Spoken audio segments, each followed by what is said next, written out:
One of the more important things that our mind can do is memory, or to memorize things. And we don't have a really good physical model of how memory works. The the idea that there is a physical, like a chemical chain or something that will make up a memory is engram. Engram. That's the kind of hypothetical, I don't know, particle or protein chain or electrical storage, something in your brain that would hold a memory. That's the physical thing that we as far as I know, haven't been able to find anything that physically ties into memory. Um, so sort of the hypothetical model is we have sensation that comes in, and the first stop is sensory memory. Sensory. I'm not sure if I have all the terms correct, but I'm giving you the idea.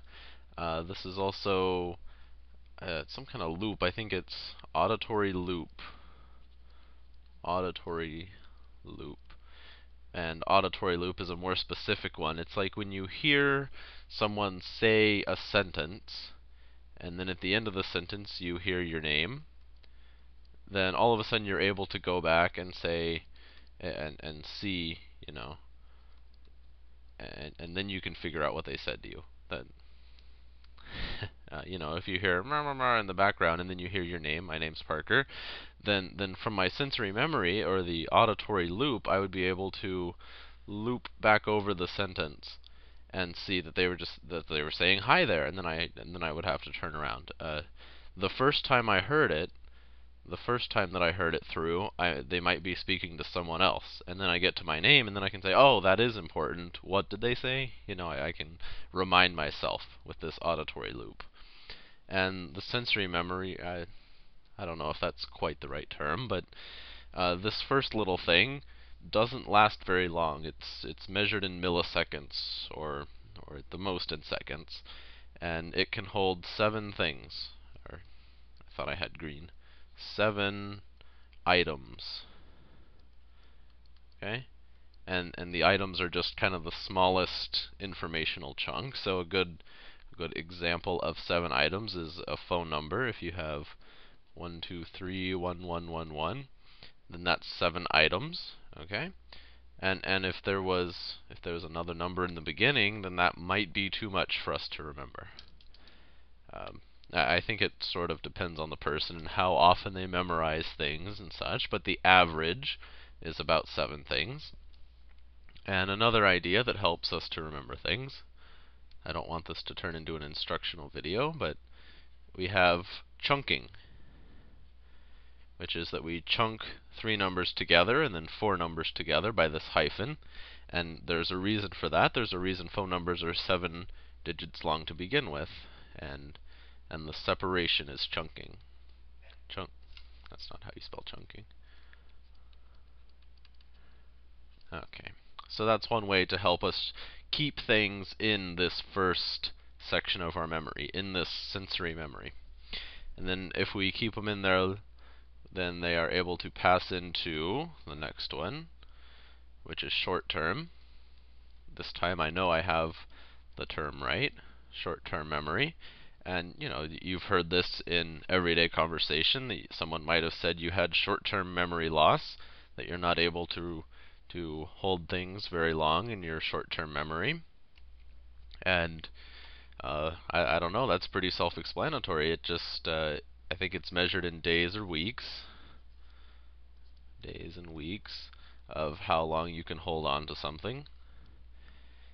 And if it stays in there long enough, like if it keeps getting recalled over and over, if you're learning a new skill, you learn it from the person's voice, or from the, I don't want to write just voice, from the senses.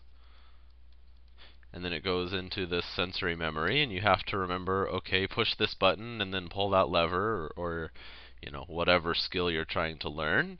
And then if you learn it enough, it gets passed on over here. And then you're able to remember it for a day or two until your next if it's a new job, your next work shift, or the next time you go to the basement and work on your project, or whatever it is. And then if this gets repeated enough times, it eventually goes into long-term memory, which I'm going to draw real big, because this is where everything gets stored. This is where it ends up. Long term. And, there's sort of an analogy here of the computer. The senses are like the mouse and the keyboard, and then they go into the RAM. I'll do computer analogies in blue. So this is the RAM, and then this is the hard drive. And I think that our computer technologies have really influenced this theory, because I don't know when these came about, but I mean I can see how one would have driven the other, that we're trying to understand how our mind works, and so we modeled our computers after that, or we found a way to make computers work, and then we said maybe our brains work the same way. And this long-term memory, again, memory, there's no...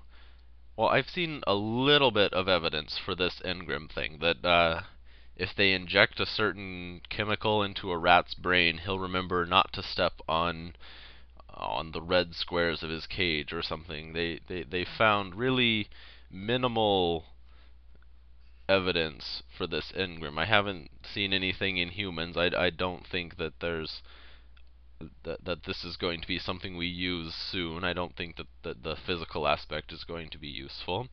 But just the idea of a hard drive in our brain is kind of useful. There's dispute as to whether things actually get deleted. I'll start by drawing a D. Deleted from this hard drive, or maybe we just aren't able to retrieve them. Not retrieved. Okay, and this is a good time to go over all these words. The not retrieved, retrieval is being able to get the memory out of here. That's retrieval. You're retrieving the facts. Retrieval. I lost track of what I was writing. Retrieval is what that says. And let's see, up here, the sensation into sensory, that's the, oh, I just had it, encoding. Encoding, and that kind of makes sense. You get sort of electricity coming in, and if someone else got the stimulation coming from your eyeball, they wouldn't be able to encode it, I don't think. I don't think we've tried that experiment yet, but I don't imagine. So then your specific brain is able to encode it into your memory for retrieval later. And then this step, oh, I need a new color. This step is storage, where it goes from well, I guess the first time that it goes into long-term memory is storage. So, I guess to review, you have from your body, things get encoded into your short-term memory, and then they go into long-term, and then they can be retrieved, and then put to use for whatever you need it for. If you're retrieving a mental map of your hometown to get around, that's retrieval. And I think we can see intuitively why being able to remember things would be helpful in evolution.